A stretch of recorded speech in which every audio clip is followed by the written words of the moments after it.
Hey there, welcome to the QB Show.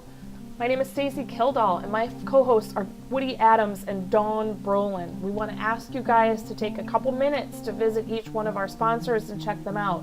They've been helping us bring the show to you for the last 4 years.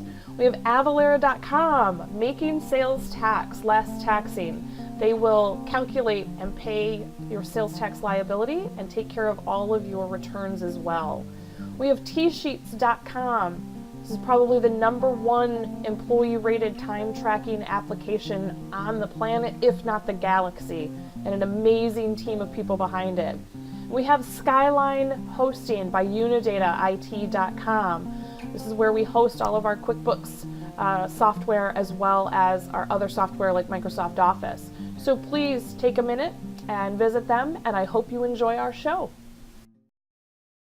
And there we are, live. Good evening, everyone. Wednesday night, November 25th. Sorry, Tuesday night. Tomorrow will be Wednesday, almost Thanksgiving at 6:30 Central, and happy to have you aboard the QB Show. I'll be one of your hosts for this evening, Woody Adams, and I've been with Intuit a long time, almost 10 years now, and mostly in the QuickBooks realm. And though I am affiliated with Intuit and I work for Intuit, the show itself is not, and anything that I do or say or my opinions or beliefs might not reflect the opinion statements or views of Intuit. So just wanted to make sure that was clear, and now I'm pretty much safe from now on. And then also we have a special guest, but first let's bring Stacy and Dawn in. So Stacy, how's it going there in Michigan? You got a lot of snow from Buffalo or no?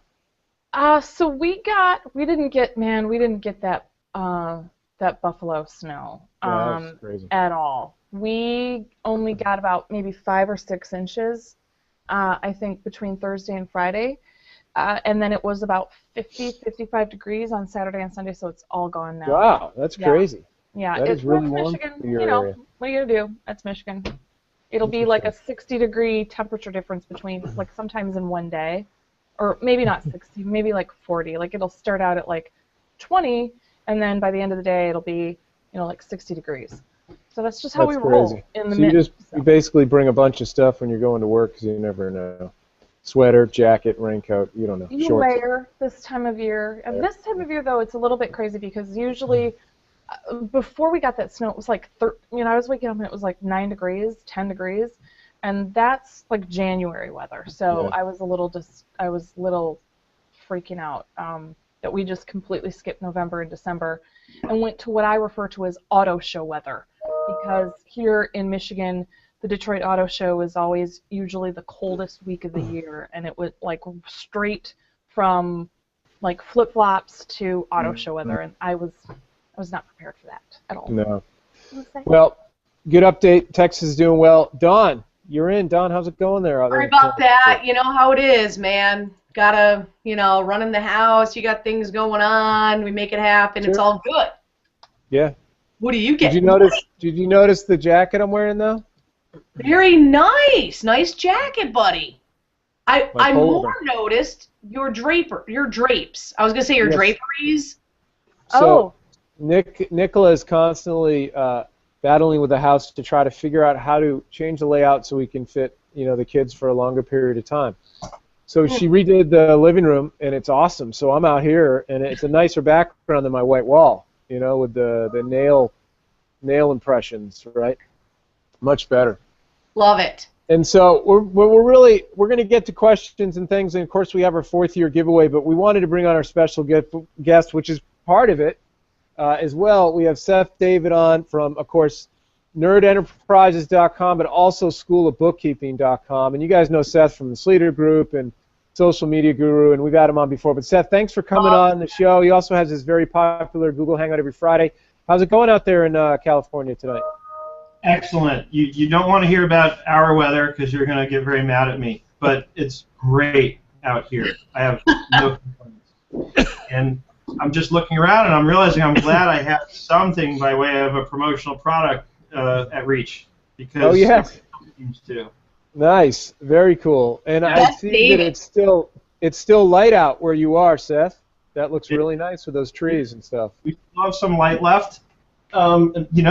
If I had thought ahead about this, I could have done the hangout outside in my backyard. You know what? I don't want to hear that. Warm? I don't want to hear that. Yeah, it is that warm. That's awesome. So where are you technically? In you said the Valley, but are you allowed to give away your location, or are you afraid that people? I am in what's known as beautiful downtown Burbank, California. Burbank. Like the Price is Right. Yeah, all those shows. Where it is presently 75 degrees Fahrenheit and sunny. Gosh, that's amazing. That's Nice. like the best time of year. And isn't the Leno show out there? I mean, not anymore, but Tonight Show and all that stuff? Yeah, in fact, I frequently, and I'm not even making this up, I frequently see Jay Leno driving around here in all his different cars. He kind of stands out. It's hard to miss him because he has all these exotic cars he drives around in. Yeah, and I do frequently. Yeah, his hair, too. It's hard to miss him.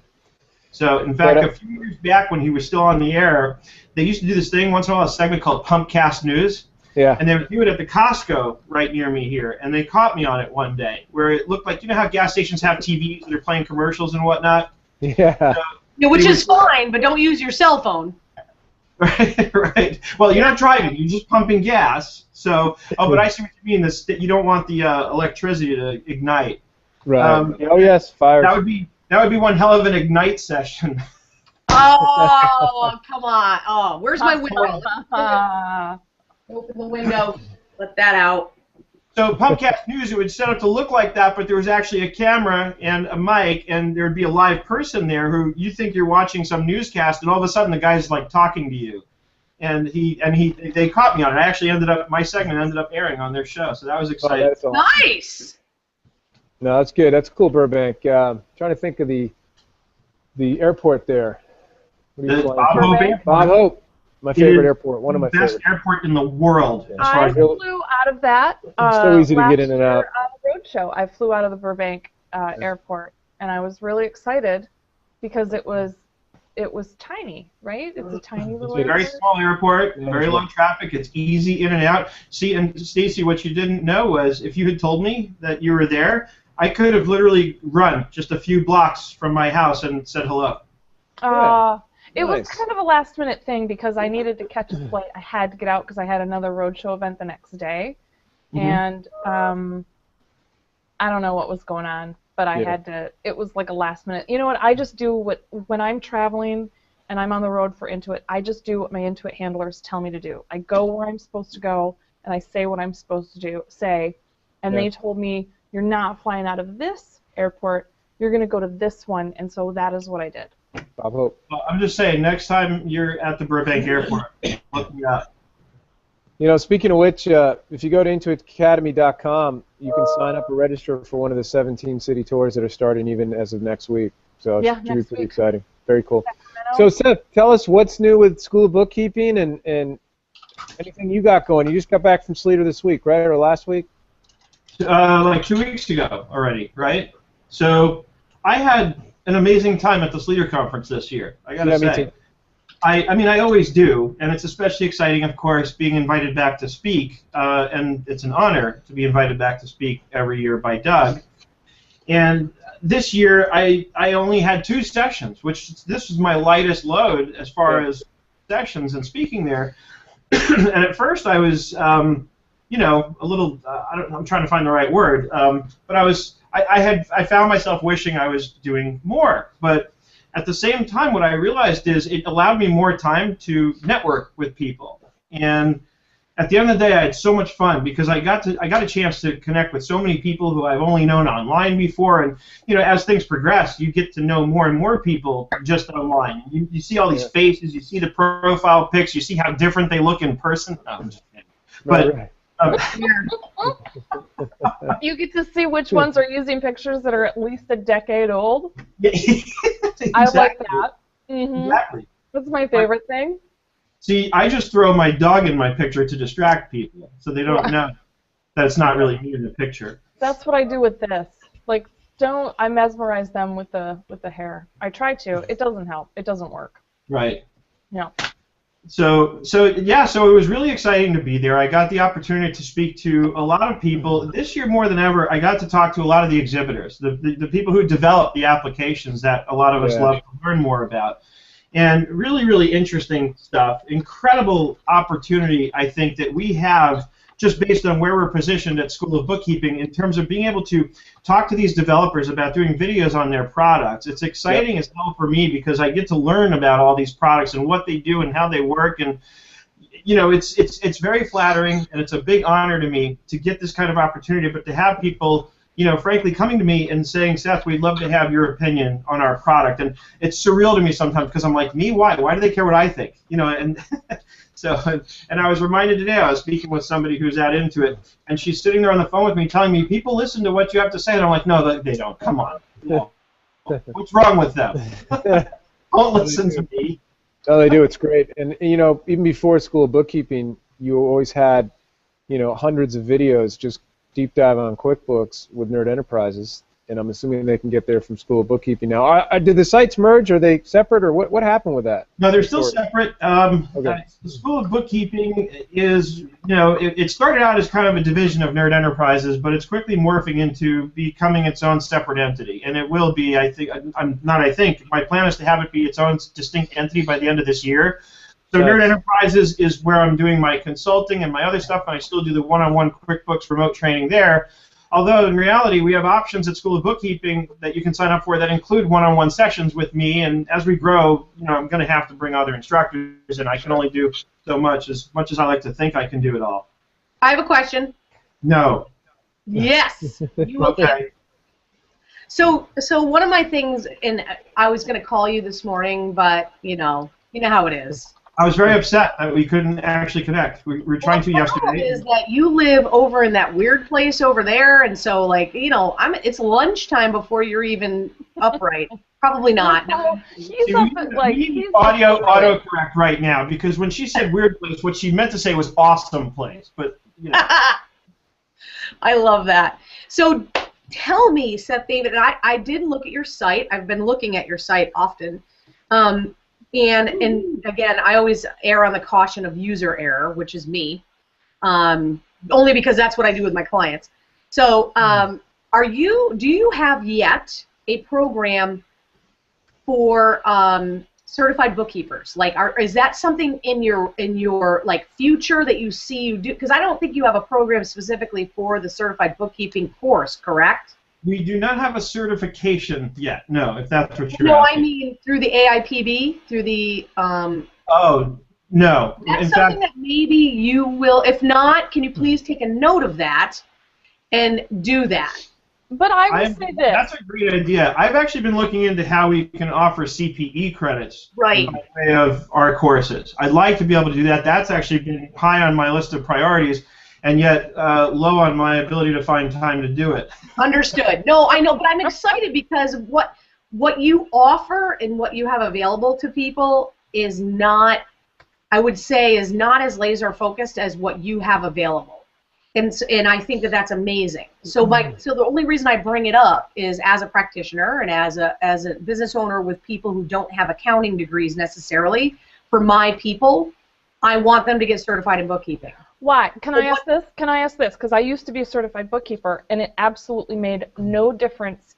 My clients had no idea what it was. That's not what I'm saying. I know. I'm asking, but why do you? hang on. I'm asking, why do you want them to get certified? Because ultimately, and I've heard this from a lot of other people, especially on Seth's Abo group on Facebook, is that a lot of people that route to become certified bookkeepers, and ultimately, I think the consensus from what I've read and my personal experience is clients don't care. They have no idea what a certified bookkeeper is. So I'm just wondering why you want them to get. I'm just curious. I'm not saying it's right or wrong. Before you respond, though, and I want to say something on this. So, first of all, and it might be done that you were going to mention this anyway, you have to read the post we have on toolegittoaudit.com called "Do I Need to Be a Certified Bookkeeper?" I shared that on Facebook this weekend. I was so excited. I was like, "Oh, don't like my post." So I have a whole post on that talks. It addresses that question specifically. Do I need to be? Why do I need to be? And so, Stacy, I think actually you should seriously read that because I think it'll answer your question pretty well. And what was cool to me was when I responded to Dawn after she shared it, and I asked her, I said, "Hey, I guess you like that," and she said, "I like how you argued it both ways." And I did that on purpose because I like to do things different, and also because I really had an experience that I feel is fairly unique compared to most, in terms of the reason why it wasn't necessary for me specifically in my career path. But I also start right off at the very top, saying if you're thinking about it, just go do it, because why not? It can't hurt you. Right. At the same, and I guess Stacy, your point is, but why spend the time? And I made that point too, that the reason I never did it was because I was so busy servicing clients that it didn't make sense for me to take time away from making money to go get a certification until I wasn't able to make enough money. That was my kind of experience with it. And it even applied to the Pro Advisor membership. I had the membership, but the certification there even, I didn't bother to do for many, many years because I was busy enough. I didn't need it for that purpose. Right. So I'll tell you the answer to the question. So it has nothing to do with client perception for me. I believe that as the employer, I want to be confident that my people, through a certification, have at least enough knowledge to pass an exam, a fairly simple, straightforward, standard bookkeeping exam, because I don't have like an exam to give them. I'm not going to make an exam. I think it's a good way to test knowledge. And the other thing that I like about it, as an employer, I'm not worried what my clients think. My people, they do their job. They know what they're doing. For their perspective, they have to do CPE once they're certified. So they have a CPE requirement after the fact, because just like anybody else, do I want them doing educational type of things? No, I want them billable. I have to pay them, so why would I want them to not be billable? But I also, at the same time, have regardless of whether I'm certified or not certified or whatever, as an employer and as the responsible party for my company, I have a responsibility to make sure my people are staying up with their education. Even getting an accounting degree, I got, in 1992 I graduated. I don't remember one thing from any class specifically, right? It's not about that for me. So it's not about the client perception for me. It's more about, as the employer and the responsible person, I want to make sure my people are continuing in their education, that they're, that they're having a sense of, and I think, Seth, your article was really good in your point of, let's just say you as an individual, if you're comfortable with your abilities and your knowledge, then cool, you don't have anything to prove to anybody. That's not the point at all. But if you're someone who maybe and that's why I posted and shared that link, because that is the truth. They need to be confident in themselves, but there's a second part if you're an employer and you have a responsibility as the owner of the company or as the whatever, that your people are qualified and ready to go. And it's just a way for them to be tested by an outside source to make sure that the knowledge is there. That was my only. I just loved your article because it argued both ways, and I think you're right. So where's this article? Where can people? I shared it on Facebook.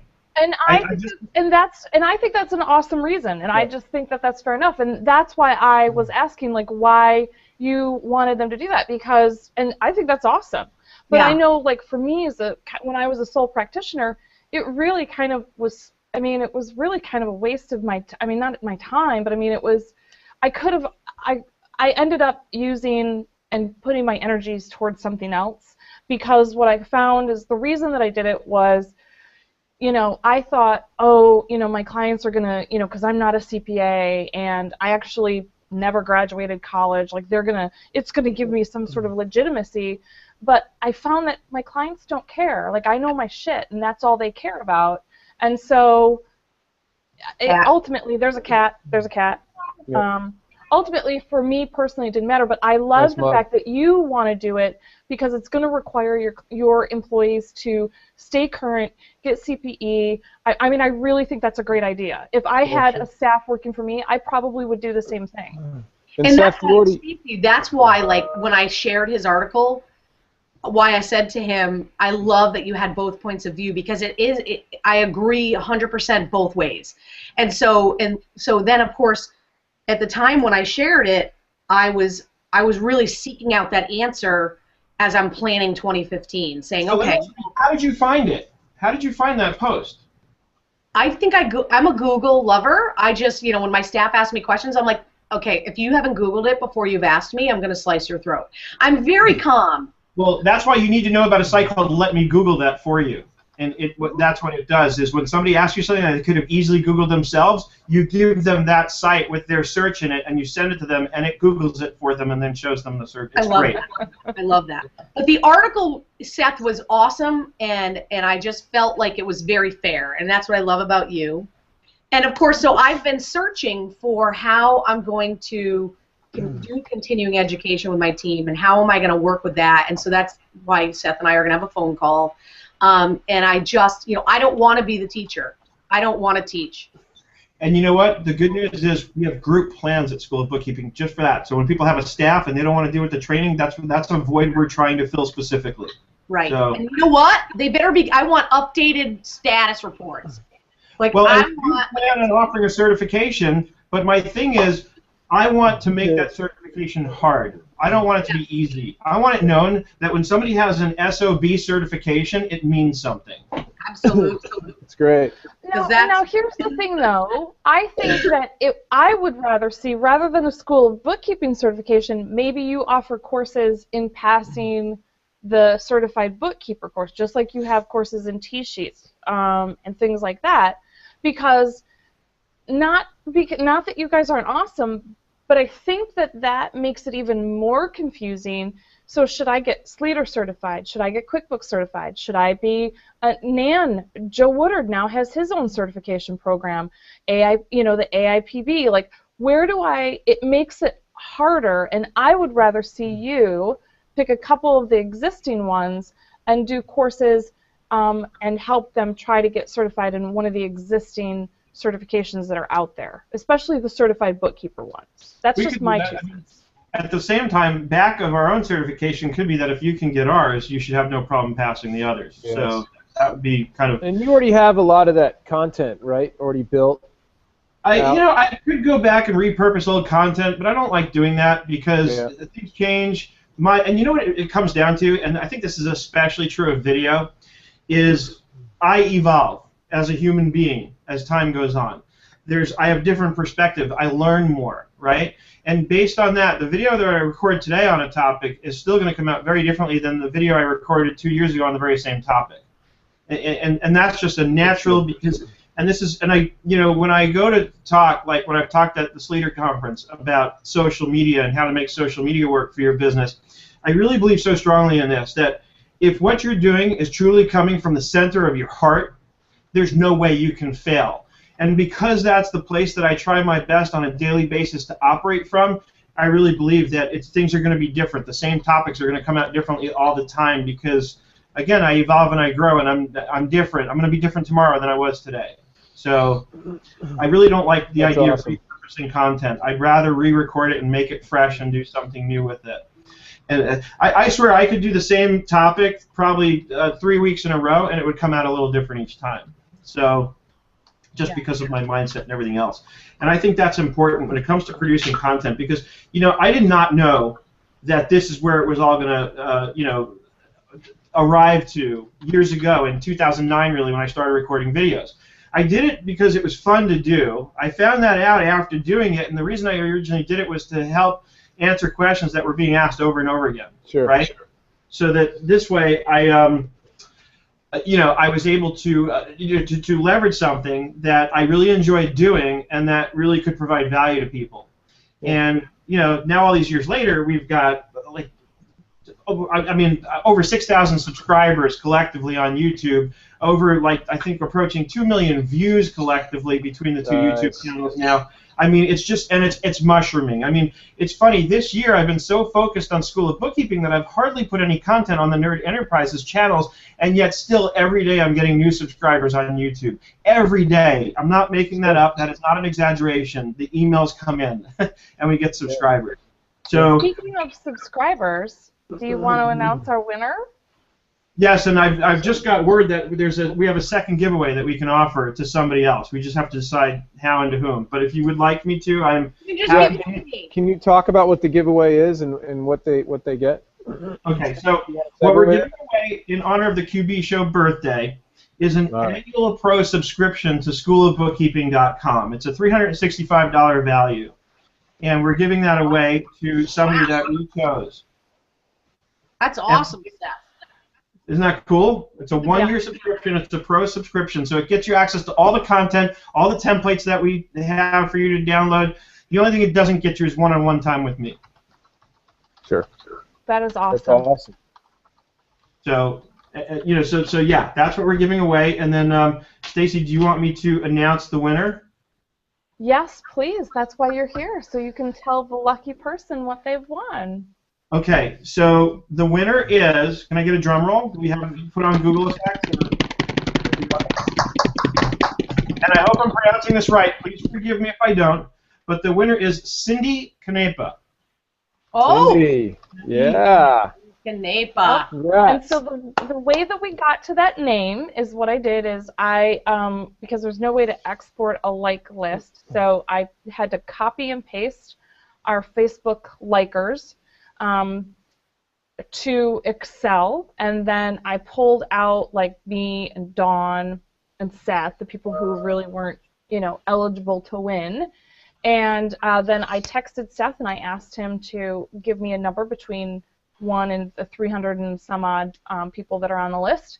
And Cynde is the one who won. So if you're listening, Cynde, please get a hold of us. Either you can message me on Facebook, you can email us show@theqbshow.com. We want to put you in touch with Seth or his partner Eric so that you can get your free subscription. And thank you guys so much. I'm so excited about that. And we have tons of stuff. We're giving something away to celebrate our birthday. So we're giving away birthday presents every week on the show between now and December 30th. And next week we have T-Sheets, and we have Avalara coming on. We have Fundera and Unidata and Intuit. So all of our favorite partners and our sponsors that we like to work with have so kindly chipped in with something for us to give away to our audience, and I just am so grateful to everybody. Yeah, thanks, Seth, for that. That's an awesome, awesome gift. Yep. My pleasure. And yeah, just email Eric at schoolofbookkeeping.com, and he will. That's all she has to do, and he will get her set up with her her 1-year subscription. I also got word in that I have the approval. I have the go-ahead to give away one Not Seth David T-shirt. Oh, good fight over that, Seth. So what I'm thinking we can do is we can leverage the Twitter stream for that. And Stacy, Sure. I'm going to let you decide this one in terms of how we're going to give that away, whether it's the first person to tweet something in particular or... Gina, I picked Gina Rodke because she's right. I'm looking at the screen, and right now on my screen at the top, and I'll do a screenshot right now so everybody can see, right at the top of my screen that shows the Twitter feed, it actually says, I want a Not Seth David I see shirt. that. Okay. You know what? I agree with you. I think Gina should get that. I agree, 100%. Okay, Woody? Gina, if you're out there, Done. you're the winner. So I just want one. I want a T-shirt like that. We're they're becoming a commodity. We're getting a lot of people asking. I'll wear it. So I'll wear it at Sleater next year. So Gina, we're going to need your shirt size. Just email Eric at schoolofbookkeeping.com or email Seth at schoolofbookkeeping.com, and we'll have the shirt made, and we'll need your address. We'll ship it out to you. Nice. There we No, go. thanks. That's awesome. That is great. Great news. Not Seth David. That's awesome. And by the way, there was apparently some banter in the Twitter stream earlier. Stacy, I guess some people think maybe you and I were related. And then Brandon Morris says that you have me beat on looks. I don't agree with that. Right. No, we're definitely not related. I mean, we look very much alike, especially back in the day when you had your pink hair. But no, there's no relation whatsoever. You are my brother from That's another funny. mother, though. That is Yeah. funny. So, That is- hey, Seth, I got a really cool enterprise question. Although it's just general QuickBooks job costing. I wondered if you wanted to weigh in, and then maybe Dawn too. And if you want to share out, cool. Or we could just talk about it theoretically. It's from Wendy Bloomberg, who I think you know because she's in the California area, right? I don't know if you know Wendy or not. I'm I do assuming. know her. She's in Yeah, my of course. NAM group. Right. So figured you would. And she sent it over by email, so we wanted to get to this first, and then we'll go to a few others. And again, thanks a lot for that 1-year pro level SOB gift. It's funny, every time I say SOB, of course, I'm thinking of the acronym for something else, so it's ironic that that's your guys' acronym, yet it's a very useful and instrumental and I would say critical resource for consultants, School of Bookkeeping, but it's just, do you guys ever kind of chuckle at that irony, or is it just me? Of course we did. I mean, No, we played it up a little bit, and Sure. then we got blasted by a few people for it, saying that they felt it was unprofessional, or, I mean, one person actually sent us a scathing email going off on how it's demeaning to women, and we were like, hey, wait a minute, it stands for School of Bookkeeping. Yes, we have a little bit of fun with it, and that's the type of people we are. We like to joke around and have fun, but come on, you know, like, I love my mother. I wrote that back to her, among other things. I said, I promise you, I love my mother. We don't mean any disrespect to anyone. You know, we really just like to have fun, and yes, of course, it's funny that the acronym is the same as, you know, for the other. So we were signing our emails the 3 SOBs. Now there's actually 4 of them. So. Nice. Well, I'm psyched you're growing there. It's you, Eric, and who are the other two? And we have Perry, who's behind the scenes. He's the videographer who takes Right. those cast recordings that I do and kicks it up a notch. And then we have Chris, who's our sales guy. Nice. Very cool. So Wendy's question, it's a landscape construction subcontractor. That's her client. They're using Enterprise 13. Is it called Larry? Yeah. Nope. But nor Craig, but they have, so it's the old thing of, you know, inventory, you're not going to show the cost till you sell it, but they go out and buy. So they have a field manager who actually uses a company credit card who buys parts and brings it directly to the job site and installs the parts. And they track these parts as inventory. But he frequently doesn't record the purchase, and then he loses the receipt. So they have the credit card download coming into Enterprise, and they're trying to reconcile it with, you know, what they owe the vendor, what they might have entered in a QuickBooks register or not from a bill, or I'm hoping a credit card charge, but they don't use the credit card charge form. I'm not sure what they do. They just do like a single invoice. I think it's a vendor invoice for that. So they're not even using the credit card entry form for items. So the question is, they insist that the only way they can do it is to use the single invoice to just log all of these parts using the items tab. Yet I know full well that the credit card charge form also is very similar. It has an items tab too. It sure does. So yeah, so I guess it's two questions. One is mine, one is Wendy's, and it's more of a theoretical discussion, but it'd be fun. But are they correct? Should they keep up with the current way? What suggestions would you have? And then the second piece to this is, don't most people do non-inventory parts to show cost before they sell it, as opposed to inventory parts? And you can choose whichever one you want to answer first, whatever's easiest. Okay, so I'm going to pretend that this was my client coming into me in a remote one-on-one training and showing me that this is how they book their stuff for the purchase of these parts. And the first thing I'm going to say to them is, absolutely no way should you be recording that this way. It is inefficient. It lends itself, and the one thing I've always hated about, and it's commonly done, where instead of entering the individual credit card charges and tracking a credit card account, they just enter a bill that reflects a summary of the whole month. The other thing that to me is really important that I lose there is the vendors that are associated with the purchases I've made. I can't put a vendor in that detailed part of a bill on either the items or the expense tab.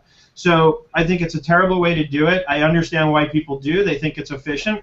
But especially given that you can now download the transactions very easily with any credit card, it doesn't even make sense to do it that way on any level. It takes longer, and it gives you less detail and lends itself to more error. On every possible level, it's the wrong way. So that said, the first thing I would do is say, let's find a clean date. Let's start getting your credit cards entered the proper way, where I have a credit card liability account. QuickBooks provides the infrastructure for a special type of credit card account, and yes, it does have the items tab, and then absolutely as those charges come in. Now the challenge there is you can't do the matching from the banking download, because you really have to have the full detail available to you, so you can go to the items tab and select what you bought. Now let's go to your question for a minute. I'll kind of intermingle them. Nice. It's good to mingle, right? I mean, intermingling. Oh no, this is I mean, within reason, this is good. Absolutely. So the question: do I use inventory parts or non-inventory parts? The way that I like to break the answer to that question down very simply is to ask them another question: do you care about tracking the quantity? If I don't care about tracking the quantity, and assuming I have a good reason for not caring, then it's a non-inventory part. If I need to track the quantity, then it has to be an inventory part. That's kind of to me, that's the dividing line right there. Cool. And and I have to consider, inventory parts are meant to be just that, things that I buy and either resell or use in another item that's resold, such as in the manufacturing process, right? So, and this is one of my specialty areas, is the manufacturing process and inventory and all this. So, I love these kinds of clients because it can get real challenging. So, do you use inventory parts or non-inventory parts? I sort of lost track of what these parts, how these parts were being used. So here's where it is, but he'll go out and buy a bunch of parts that he's going to bring to the site to use, and he's tracking those parts as inventory. But my question, it was beyond what Wendy was asking, was right. The cost, right? The two-sided items are great, non-inventory parts of that, but the COGS of inventory doesn't get debited till you sell it. So he's not actually going from an estimate to an invoice yet. This is just using it for the job. So my preference has always been non-inventory parts, and then so you can see the cost right away on reports. But so you do a lot more with inventory. It's a great question. So here's how I answer that one. And I'll ask the client. And this comes up a lot with construction companies too. Is in my initial phone call with them when I'm interviewing them, I'll ask them. I won't ask them. I'll ask them. I'll say, do you? Well, that's because you're on the West Coast. Okay, fair enough. So I'll ask them, when you buy the inventory, do you buy what you're going to need for a specific job and use it up? Or do you buy inventory, stock it, and then pull it out of a warehouse somewhere to be used on the job? That's good. If in the case of the first answer, then it's a non-inventory part because I'm just buying what I need for the job, and then I agree with you because the turnover is going to happen within the course of a job. Exactly. Right. On the other hand, if I'm stocking supplies, like in a construction company, I might stock lumber and electrical supplies and other things. Then that needs to be tracked as inventory, and then you need a process for tracking what gets pulled off the shelf to go onto a job. Now, in terms of recognizing the cost right away, there's some important considerations on that. Because I have to look at a landscaping job, fine, I'm in, I'm out probably in the same day, right? It's a landscaping job, maybe a week. So you have to consider the duration of the project, because if I'm looking at a construction company where I might have a project that goes on for 6 months, then I really may need to track everything as inventory because I need to know what's been used and what's not, out of what I bought. So for a long-term project and matching-wise, I can't have my COGS hit right away if the project is going over a 6-month period. I need to have my COGS spread out throughout so that the revenues are matched with the, in the appropriate period with the COGS. No, that's awesome. So hopefully, Wendy, that helped, and I love that discussion, particularly when cost of goods sold is hit and inventory versus non-inventory. Very exciting. It sounds like from the nature of the question that they wanted to track it as inventory, but at the same time I was reading in that maybe they weren't really committed to that and could go non-inventory, which I think would be easier for them. And, if they went inventory, it was only like a... One sec. Clearly the dog was against the inventory method anyway, so non-inventory seems correct in the two-sided items. But if the job's only a week long, that also brings up another point. You're not really, it's not like you need to see the cost on Wednesday. You could probably wait till you invoice it on Friday, right? So either way, you could use inventory parts in that scenario too. If it's a short-term job.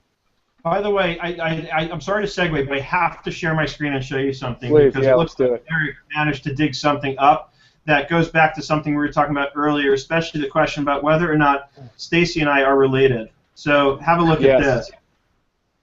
Do you see? Wow. That Really? is awesome. You had to, out of all the pictures, that's the one that you had I did not choose. You blame Eric Greenspan.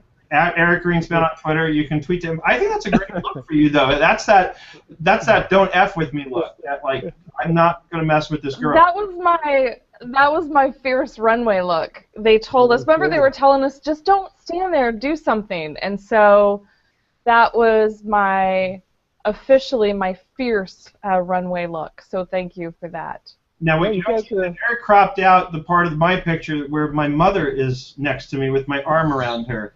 And you see the look on her face where she's like, yep, this is my son. I was That's awesome. 19, by the way, in that picture. That's awesome. I like it. You've got a little bit of the blue in there Were, too. were so you always in Burbank though? Were you always in No, I Burbank? was on Long Island. I grew up on Oh, all right. Okay, makes sense. I grew up across the Sound from Dawn. So did you ever go to Sayville? I drove through it. I even dated a girl briefly from there. Yeah, my aunt taught school there for like 25 years, 70s Your and name 80s. Ellen? No. But she was there, and they lived in Sayville. No, Long Island's cool. So, oh, good to know. Did not know that part of your history. Well, thanks for answering that question. That was a lot of fun, the job costing and inventory and all that stuff. So here's a fun one, and this one happens a lot, and we're still desktoping it. Admin backed up files from his laptop, restored backup to another laptop. New user entered data. When admin logged into new user's laptop, admin cannot see new user's completed work, and several main accounts could not be seen. It was almost as if they were in another file. That's my ad in there. What did admin do wrong? How can I rectify? Thoughts, you guys? I have a thought, but you guys go. My first reaction would be that possibly they restored the wrong and old backup. I mean, that's going to be my first question is I would want to look at the actual backup file that they restored and see what the date was on it. True. I think they were in a total. They had two files, which happens a lot. It's got to be. The only way somebody could enter transactions and counts see them is it's got to be two separate files. There was a disconnect somehow during Exactly. Got to be. And the disconnect could have happened at any time in the past, or who knows when. But my guess is that's exactly what happened. And one file didn't have certain accounts that the admin added or whatever, and so they're in two separate files. And we used to just check. I know it's a very simple, obvious one, but we always just use the F2 screen a lot to figure that one out. Yep. Notoriously, it was the wrong name or something like that, or in a different location. Let me show you what I would do. Yeah, and that's the thing that I always recommend. That's the first thing that I always tell, like when transaction this detail. Happens, what is that one? I always tell them. All right, I'll just go ahead. You guys finish. Go for it. No, Stacy, you can finish, and then I just want to show you. No, I don't. I feel like you guys can't hear. Like my internet keeps going in and out. No, we heard every word. That's what. Oh, okay. Because it's really sketchy for me because I have Comcast. So, and at about 8 o'clock, it just doesn't work. About 8 o'clock every night, the internet is a little sketchy, I've noticed, with the Comcast. So usually what I do is I will tell them to look and see what backup they restored, and then the next thing I do is to tell them to look on their whole entire network and search for all of the .qbo or the .qbw files, because ultimately they're going to find multiple files of the same. I had one client who had 12. They had 3 computers, and each computer had its own backup, and then they had like a separate backup external hard drive, and so every computer was actually logging into a different QuickBooks file, which was super fun. So they actually had 12 different QBW files scattered across their network, and that was super fun and great and awesome. That's a happy dozen right there. One for each account, maybe. Makes sense. Yeah, exactly. They had like one for each person that worked there. It was horrible. So here's what I do, and then I have a funny story to share about. What do you got on your screen, Seth? What is that? So this is a sample QuickBooks file, and what I've got is the back end of a report template that I run to just prove it. Just in case the person says, oh no, I'm sure I restored the right file, this is how I can prove that they didn't. And what I ran was a custom transaction detail report, and in the display area, I'm adding entered or last modified and last modified by, and under the filters, I'm choosing entered or modified only today, assuming it all happened today. Then this way I can filter a report for everything that happened today, and in this case, it would be like, oh, there's nothing there, right? So let me change that filter. They weren't in the, it means there's nothing that was entered today in this file. There's no question about that. Let me remove that entered modified today filter, though, and show you, because now I've got a report which I can then sort by entered or last modified. And you know what I did with this one time? This was my wife said I was a bastard for doing this. I had a new bookkeeper doing some work for me, and the bookkeeper was working on a client's project and submitted their time to me, and I ran this report for the dates that he did the work, and I ran this very same report, entered last modified, then I dumped it into Excel and added a column and wrote a formula that calculated the gaps in time between transactions that were entered, and I looked for large gaps to see if he was being honest about how he was billing me. And sure enough, there were some places where there was like a good 30, 45 minutes between transactions being entered.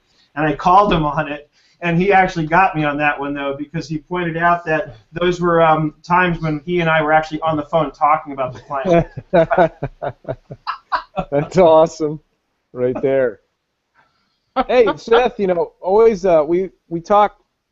I asked Joe this, and then Dawn, and are you ever? I know you get all the videos and all this, but you have your own kind of tips and tricks and things you learned over the years in QuickBooks, and it seems like a pretty broad range across multi-industries and workflows. Because at the end of the day, there's only so many lists in QB and transactions and forms and stuff. So, do you ever think of doing some kind of ebook or something that would be live that you could update, but it would be kind of a fresh read? You know, QuickBooks according to Seth or something. Well, that's kind of what schoolofbookkeeping.com is, if you think about it, because, True. and now there's, you know, we're rolling out the course on QuickBooks Online. In fact, as of this morning, I rolled out the last 2 lessons to complete the whole revenue cycle. So we have enough lessons in there that get you through the entire revenue cycle in QBO. So if anything, that's where I put that kind of stuff. And that's what I love about video. In fact, I was discussing on the phone with somebody just, I think it was yesterday or the day before, the possibility of collaborating on a project where we would together write a book on QuickBooks for contractors, and then I do the equivalent video course in School of Bookkeeping, just like I've done with residential property management with QuickBooks, which is going to be out with the Sleater Group within, by the end of the year, let's just say for certain, it'll be out and available for purchase. And we've got the same video course coming out on School of Bookkeeping.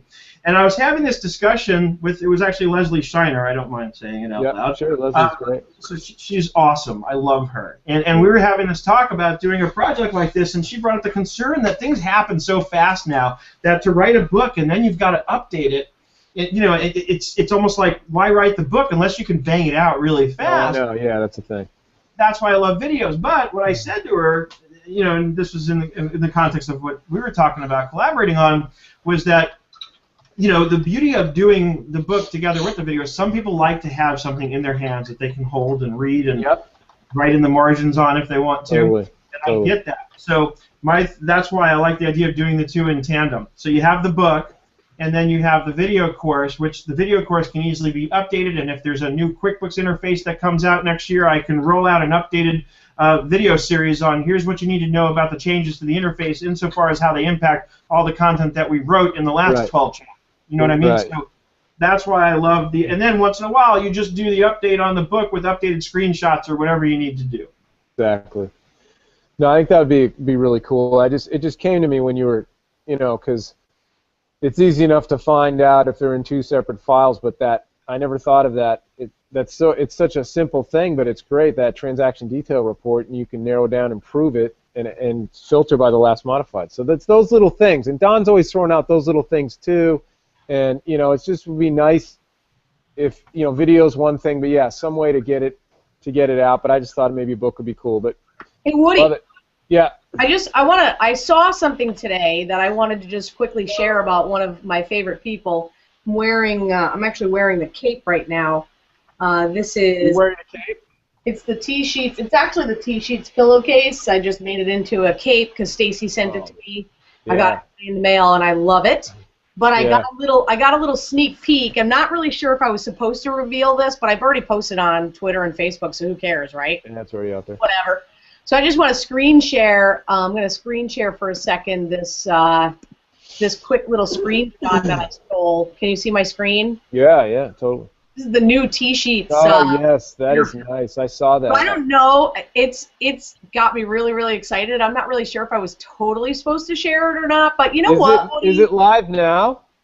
I don't believe so, so okay. I think that's kind of why I think I jumped the gun a little bit, but that's so sweet, what? though. So I just want to say my really favorite thing about this, keep this up, my favorite thing about this is that Chuck Norris and Olivia Pope are both, well, Chuck is on the clock, as is Bruce Wayne, but also Olivia Pope has 3.5 hours so far. Like, I love that those are the choices that they picked. I love that. They're fun. They're always thinking of something new. You know, I have T-sheets hooked up to my QBO file, and it doesn't look like this, and I even like it is as it now, but this is quite an update. That's pretty exciting. So Woody, so you see the P. Sherman 42 Wallaby Way?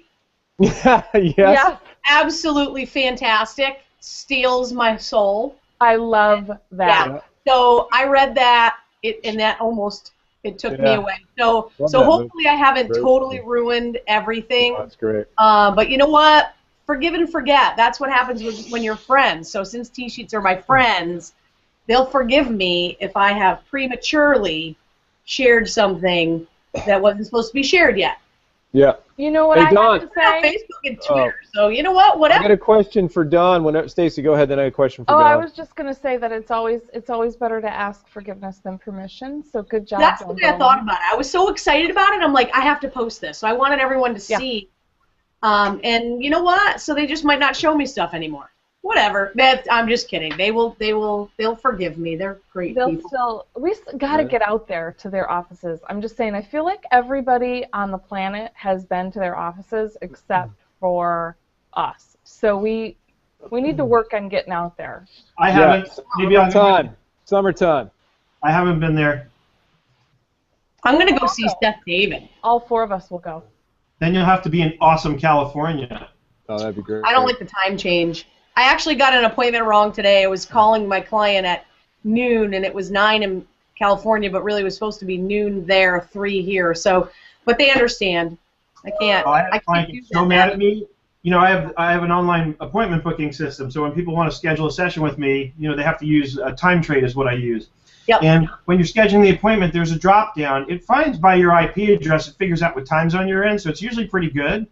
But this one person, I don't know what, he must have messed around with it or something, and he scheduled it at the wrong time. And he thought, and he put in the comments something about, hey, I just want to make sure I'm choosing, 9 a.m. Central or whatever it was. And I didn't notice that until the morning of the appointment. I ask for the comments so I can read it 15 minutes before to get an idea of what I'm doing in that session. Oftentimes not before that. And so 5 minutes after the time, and then eventually 15 minutes, I call the guy. And I'm like, hey, we had a session, and I said, I just looked at your notes and realized it looks like you thought it was, 2 hours ago. And he was so mad at me. And I was like, I'm so sorry. I'm so sorry for the mix-up. And he's like, yeah, me too. Oh, yeah.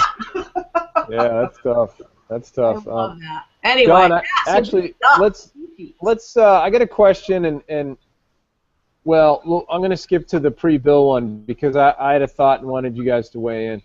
So I would like to run a pre-bill for an attorney to review his entered time, and this is still desktop. I've tried to just print the timesheet, but the time prints in a strange non-chronological way, basically making it impossible to review time effectively. Is there a way to accomplish this without having to create an invoice? She keeps deleting and recreating the invoices and making billable and unbillable. It's very cumbersome, and I agree with her. So my suggestion was, obviously, Stacy had it up, T-sheets or a time report, because there are 4 time reports, and she could do that. But do you guys have another thought? I have no thoughts. I'm just going to say none. I seriously, so last week when I was sick after the show, I didn't get out of bed again until Thursday. But I literally was able to manage what was going on in my company just being logged into T-sheets because I knew what people were working on. I knew what they had worked on. I knew what percentages they worked on based on the service item, so I knew what type of work was getting accomplished. I think that I've always used timesheets historically in QuickBooks. And, using the unbilled and billed time and being able to sort through that, but then you got to add the notes, and the notes cut off, so you can't really read everything unless you drill in. So that's just how I have been able to literally run my company for 5 weeks between vacation, QuickBooks Connect, and being sick out of logging into what I'll just call, the root of the company. And as a practitioner, I just was able to run it right off of that. Don, I want to point something out here. The T-sheets competition is already over. I won it. So, I'm just saying. So first of all, Seth David, I just want to note that they did that because you cry harder than I do. So they don't want to hurt your feelings, Seth. And no one does, because look at how soft and gentle you are. You see, at the same time, Seth David, I will slice people and bury them with no questions. You're so soft, they couldn't do that to you. I am a softie. Yeah. So my answer to your question is, though, I'm a big fan of using, first of all, I love to trick clients. I like to fool them. And I'm a big fan of just using the estimate form in QuickBooks Desktop. Because I can use that to create a non-posting. I can even retitle the form and call it pre-invoice or whatever I want. Sure. I can print that out, send it to the client, let them approve it. If they don't approve it, I can make the changes I need to, and then when I'm ready to actually bill it, I can turn that into an invoice in a click. Yeah. So I really like using estimates for things like that, for any non-posting. Yeah. And even when I have a lot of clients that ask me questions about things similar to that, where they want to be able to track, sales orders, POs, whatnot. And I always tell them, you know what, the safest bet is to start with an estimate, because you can go from an estimate anywhere else you need to go. Right. It's the perfect central focal point of your transaction flow. Well, Premier and Enterprise. In Premier and Enterprise, Pro, you can only go to an invoice, but Premier and Up, yes. You can get all these Pro, other things. Nobody should ever buy Pro, ever. Yes. Touchdown. That has been my contention forever. And I agree and completely. I could not. That would have been my decision if I were boss of Intuit. I would have killed Pro. But that's why I'm not a boss of Intuit. And you know what? Here's the thing too. The only reason, and God love my QB Mac team and the people who use QuickBooks for Mac. But I will say the only reason that I have QuickBooks for Mac installed on my MacBook Air is because I need to do conversions to QBO. It's the only reason that I have QuickBooks for Mac installed.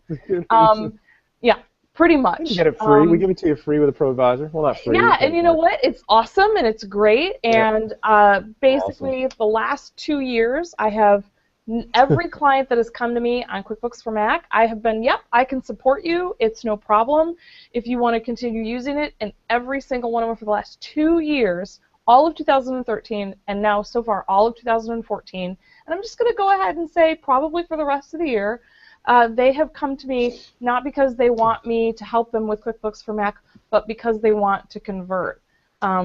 So I would probably kill the Mac version again if I were in charge. If I were running the world, that's what I would do. But I'm not, so there's that. Also Pro. I would say Pro. And you know what? I love using estimates all the time, and I always tell my clients the same thing. Even if your customers or your clients never see that estimate, it's always a good thing to start with that. You may not use them now, but you may have a use for them later, so it's very good to start using them internally, and then you can probably, ultimately in the end, you're already used to that workflow, and so you can start using them. Love the estimate tip. Not to take forms in QuickBooks so literally, because I can't tell you how many times, Steve, you bring up a very good point where I'll say to somebody, use an estimate, and they'll say, but I don't send estimates to my customers. But you don't need to, and that's the thing. Like I never send an estimate to my clients, but I actually use the estimate feature in QBO, and I have for as long as I can remember. I very rarely send an estimate from QBO out to my clients, and we do the same thing with estimates, where we change the title on the top of it, and sometimes we will send the same thing out. We'll send an estimate out, and we'll say this, and we'll call it an invoice because there may be an issue, and they may say, you know what, they may have questions, or they may want to dispute some of the line items, especially if we're doing kind of a large hourly project. So we do that a lot. I love that. That's awesome. It's a great tip. I like to rename my estimate and call it Pancake. Pancake. Just because why not? I'm going to send you a pancake. I'm going to send you a little pancake, and I hope you really like it. Right? Who doesn't like pancakes? By the way, I want to go back to something we talked about earlier real quick, because I know we're running short on time, and this kind of ties into the conversation about should I be a certified bookkeeper or not. So we have our ABO group on Facebook. It's accountants, bookkeepers, and business owners. And I love this group. It's Eric has done such a tremendous job of helping it grow, and it's so active. People are in there every day, and people genuinely help. That's what I love about the group. So one of our constituents asked the question, does anyone charge a fee for an initial valuation and maybe offer a percentage back if they end up signing on as a client? Do that. And it kind of goes to the same point about whether or not one should be certified on some levels, I think, and I'll explain what I mean. One of the answers in my post about should I be a certified bookkeeper was if getting that certification is going to give you the confidence you need to go out there and get the clients, then do it. And it's the same kind of thing here, and it's funny because I posted a comment on this thread. Stacy, you commented on this also, where I said, I just laid it out the way it really is in my experience, that it's just basic supply and demand, right? Yep. So when I need the business, when I need the clients, then I do it for free because I need to win their trust and their confidence. But when I'm so busy that I'm trying to figure out what clients to get rid of, then I charge, and I charge a lot, because I don't want to spend the time doing that evaluation unless I know they're serious. And well, so exactly, and I think that a lot of times too, you spend a lot of time doing that data analysis, and you end up eating that time because a lot of you'll tell the client what. Oh, I have an echo. Yeah. You'll tell the client. Oh, I have a horrible echo. Mine. I'm gonna stop talking because I have an echo. It's a good one though. But no, but Seth, that's a really great point. Oh, me too. It's just the Google Hangout. Sorry, guys. No, it's Dawn is echoing back to us. She's replaying. Dawn, make sure you didn't hit play on the video on the page by accident or something. Oh, okay. Yeah. So anyway, so what I was saying is, I don't even know what I was saying. What is about charging for that evaluation. And oh yeah, because a lot of times you'll tell them this is what these are the changes that you need to make, and then they'll go off and do it themselves, or they'll price shop around. So even if I completely agree with the supply and demand, but we have gotten to the point where I think it's a really great way, like you said, to vet the client. If they truly value your time and your experience and you as a business, they're not going to have any problem paying a few $100s to have you go through and do a complete analysis. And so that's what we do, is we walk them through. Like, we have a trademark thing that we call quick review. We'll do a quick review, and we charge a flat fee for it, and we'll give you a very detailed report as to what needs to be fixed in your, whether it's your QBO or your desktop file. Mm-hmm. And then when we send that to you, we give you a quote. Usually, 9 times out of 10, we give you a flat fee quote to go in and clean it up. And then you can either hire us, and we'll apply the quick review fee to that cleanup, or not. And you can there's a cat, so go ahead and have a drink. And if you choose not to hire us, then everybody is happy. We got the money for our time in. You have some tools and a jumping off point to go fix your stuff. And I think it's a really great way to do it. I'm at the point where even supply and demand, if I do need clients, I won't do it. I just won't do it for free anymore. I've just been burned so many times by spending 2 or 3 hours doing that data analysis and then having the client say, okay, hey, thanks, see you later, bye. What I do, and it has been so effective and powerful, is I do the review in a remote session with the client. I actually go through their balance sheet and P&L with them. And one of the reasons I do that is there are certain questions I'm going to have that only they can answer. Like when I run their AR aging, I'm not going to know whether what I'm seeing there is normal. Plus, it brings their attention to a lot of things that they often don't even know were there, like you get negative amounts in the AR aging, and the client looks at it and says, what's that? And I drill into it for them, and I show them. And just a quick example of how effective this really is, and I think I've told this story on my Hangout a couple of times already, but I had a client who was haggling with me about the monthly fee I wanted to charge him, and I did this review with him. At first, we had to get his books all caught up and cleaned up, and then I went through it with him line by line. I went through every balance sheet account and every P&L account. You go into an expense account, you total by payee, so they can see very clearly what's in there, and we can reclassify what needs to be. By the time I was done, he said, Seth, I got no problem paying you the fee. He saw how much value I brought because I did the review with him. I brought him into the process. And then there's no need for me to even apply the fee to the future. It's just he was happy to pay it. That's great. Well, Seth, we appreciate you taking the time tonight to come on. There's some great tips and tricks, and Your thought. I love the job. Thanks for the job costing one for Wendy. That was cool. But then also, like, no one should be on pro. I use an estimate for almost everything. All these things are great tips and tricks, I think. And then so schoolofbookkeeping.com, nerdenterprises.com, and thanks for that gift too, because then someone's going to be able to learn from you and Eric and you know, the four of you guys for the next year.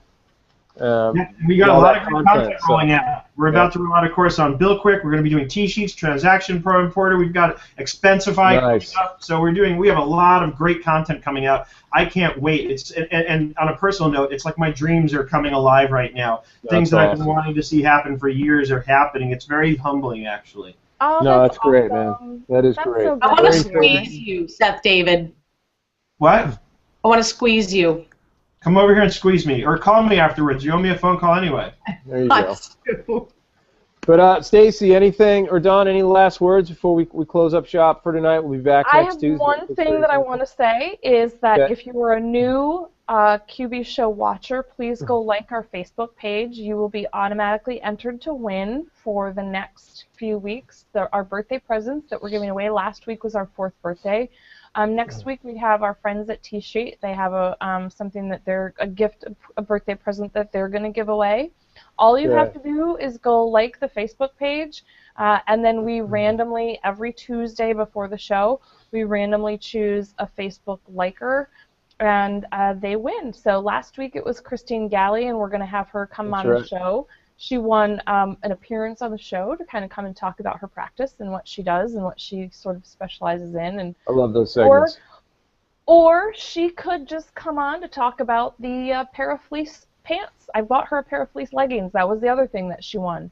She got a special gift, and then she also got a pair of fleece leggings. And so she can come on and just talk about that if she wants. So next week is T-Sheets. And then we have Avalara, we have Unidata. And again, all you have to do is go like the Facebook page. Cool. And thanks, Seth. Yeah, and thanks, Seth, for coming by. Dawn split, so she's gone. She'll be back next Tuesday, and we'll see you guys all next Tuesday. Enjoy your Thanksgiving holiday with a family or friends or what have you going. And Seth, thanks again for coming on. Again, schoolofbookkeeping.com. Check it out. We'll see you guys next Tuesday. Thank you. Peace out. All right. Bye-bye. Bye. Toodaloos. Throw away thumb drives, no attachments. Get the files anywhere when you're permitted access. What's the matter? Frustrated with the hassle? Jump up in the cloud and join us in the castle. High up in the clouds, and we're